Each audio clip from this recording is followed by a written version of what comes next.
આજે આપણે 21 તારીખ નવેમ્બર મહિનો અને કાગદડી ગામમાં આવેલા છે.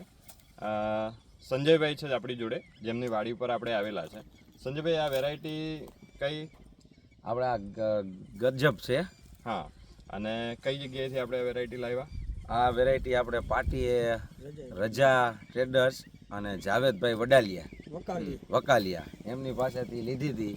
અને હું વાવતો બીજી કંપનીના કપાસ, પણ આજે કાલે ભાઈ જાવેદભાઈએ કીધું કે આપણે હળાનો પ્રશ્ન રહેતો હતો, એટલા માટે તમે કે મારા ઉપર વિશ્વાસ રાખી અને હું કઈ વેરાયટી વાવો, એટલે આપણે એને પાસેથી ગજબ નામની વેરાયટી આપણને કોથરી પણ અહીંયા દબેલી હતી પાણા હેઠે, અહીંથી અમને જ્યાં સેઢા પાસે રાખી. બરાબર છે. આ ગજબ આપણે જાવેદભાઈ આપી હતી, વાવી, અને આ 3 વાર વરસાદમાં ઝપટમાં આવી. એકવાર સાતમ આઠમે આવ્યો માથે, એકવાર થી પછી આવ્યો, અને હમણાં છેલ્લે 1 તારીખે હજી લગભગ પ્લોટ મારે પણ બીજી જગ્યા કેટલી છે ગામમાં, મેં બીજા 7-8 જગ્યાએ વાડી છે, અહીંયા કપા ટૂંકમાં થોડોક ડલ પડી ગયો છે, પણ અહીંયા હજી ગ્રીનરી એવી ને એવી છે. એ આ વિડીયોમાં જોઈ શકો છો, અને રિયાલિટી છે, મજબૂત છે, ટૂંકમાં લડી શકે એમ છે કે લાંબી વેરાયટી છે.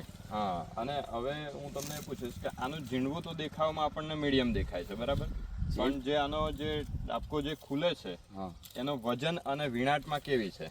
વીણવાનું આજે ચાલુ કર્યું છે, અને બીજી વાડી કરતા આ મજૂર એમ કહે કે આમાં ટૂંકમાં વીણવામાં મજા આવે છે. પેલી વાત એ કે પાંદડા આમાં છે ને લીલા છે, એટલે ક્યાંય કીટીનો પ્રશ્ન નથી આવતો, અને નવ કપાસિયા છે આમાં, અને ગેડું નાનું લાગે છે પણ અંદર કપાસિયા 9 છે. વજન મતલબ વજન ટૂંકમાં આપણે વીણવાનું ચાલુ છે, અને વજન આમ લાગે 9 કપાસિયા છે, એટલે એમાં વજનનો આમ તો કઈ પ્રશ્ન જ નથી. દાણાનો સાઈઝ બી મોટી રહે છે ને અંદર. અચ્છા, બીજું કે આ વેરાયટીનો મતલબ આપણે જો અહીંયા મૂળ જોઈએ તો આમ જે મજબૂત મૂળ અને પેટા ડાળીઓ કેટલી 4-4, 5-5 પેટા ડાળીઓ પડે છે. હા, એ દેખાય છે ને, આ બધી ગેડાના હિસાબે નમી હોત ગઈ એ દેખાય. હવે એક ડાળીમાં મતલબ એક છોડ જેટલો માલ લઈ લેવાની તાકાત ખરી આની વેરાયટીની ક્ષમતા ખરી. એટલે ખીલા મૂળ, સુકારામાં મજબૂત, ડાળીઓ વધારે પડે છે, નીચેથી ઉપર સુધી માલ લે છે, ઝીંડવાની સાઈઝ ભલે મીડિયમ છે પણ એના સામે વજન વધારે નીકળે છે. આ વેરાયટીનો મતલબ આ ખાસિયત તમને બીજા કમ્પેર કરતા ફરક લાગે છે? વીણવામાં મજા આવી, અને આટલી બધી વાર વરસાદ, હવે આ બધી વરસાદનું કારણ એવું છે કે હમણાં પાછી આગાહી આવે, એટલે મહિને ને મહિને વરસાદ આવે, બરોબર. દિવાળી પછી વરસાદ આવતો હોય, એની સામે આ વેરાયટી જો અત્યારે આટલી લીલી હોય તો આના મારે વખાણ કરવાના જ ન હોય. દેખાય છે ને, દેખાય જે છે આપણને દેખાય છે. હા, આ સિવાય બી મતલબ આપણે આગળ થોડું જનરલ એક બતાવી દઈશું, એટલે આઈડિયા આવી જાય કે ભાઈ એક છેડાનો કે એક જગ્યાનો એ નથી, આ છેક સુધી મતલબ આપણે આ કપાસ જોઈ લઈશું. આમાં આ જ રીતે કોઈ પણ જગ્યાએ છોડ જોશો ને તમે તો એનો પહેલાં તો થડ જોઈ લો, થડની મજબૂતાઈ જોઈ લો, અને પેટા ડાળીઓ જોઈ લો.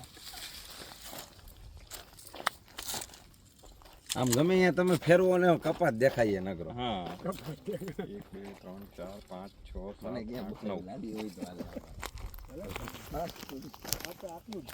8 9.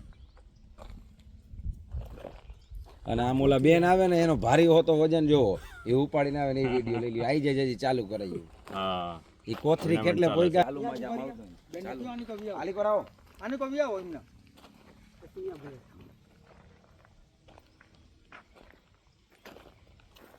બેન, કપાસ વીણાય છે? વીણવાનું ચાલુ છે કપાસ? આ કેટલું વીણ્યો ને આટલી કોથરી ભરાય? વીણવામાં કેવું છે? બીજા કપા કરતા ખેંચવામાં મજા આવે કે કેમ? સારું છે. અને વજન પકડે છે?